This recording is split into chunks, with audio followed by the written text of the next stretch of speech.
लोंढाईच्या शहरामध्ये वालखिड्यासारख्या ग्रामीण भागातून येऊन स्टेट बँकेमध्ये कॅशियर या नात्यानं यांनी 36 वर्ष या शहराची अतिशय निरलस निस्वार्थपणे कष्टाळूपणे सेवा केली. ते आमचे मित्र चेतनराव शिरसाट हे कबीर पंथाचे सुरुवातीपासूनचे अन्वयी त्याचे वडील देखील होते. महात्मा कबीर यांचा जन्म काशीमध्ये वाराणसीला झाला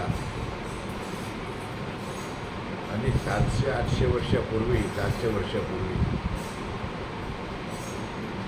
जेव्हा औरंगजेबाच्या काळामध्ये धर्माचा भेद हा लोकांच्या नजरेत यायला लागला, त्या काळामध्ये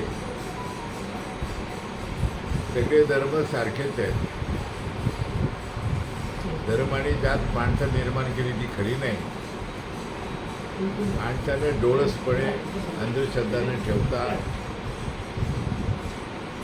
बुद्धिवादाने सगळ्यांची प्राणीमात्राशी सहानुभूतीने प्रेमाने जगायचं आहे असा संदेश त्यांनी दिला. आणि ज्यांच्या अभंगाच्या वाणीतून अतिशय साधं सोपं आध्यात्मिक तत्त्वज्ञान हिंदुस्थानात प्रकट झालं. महात्मा कबीरांची उंची ही संत मंडळीमध्ये फार मोठी आहे.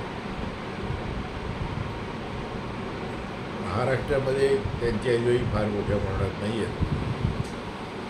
पण आम्हाला आनंद आहे की दोंडाच्यामध्ये महात्मा कबीर यांची शिकवण जिवंत ठेवण्याची आणि शक्य असेल तेवढ्या लोकांच्या मध्ये त्याचा प्रसार करण्याची एक मोठी उत्तम कामगिरी चेतनराव करतायत. त्याचा आम्हाला अभिमान आहे. आज त्यांच्या घरी महात्मा कबीर जयंतीच्या दिवशी महात्मा कबीरांची पूजा करण्याचा, त्यांच्याप्रती आदर व्यक्त करण्याचा हा एक मौका त्यांनी मला दिला, आम्हाला सर्व दिला. मी त्यांचा मनापासून आभारी आहे.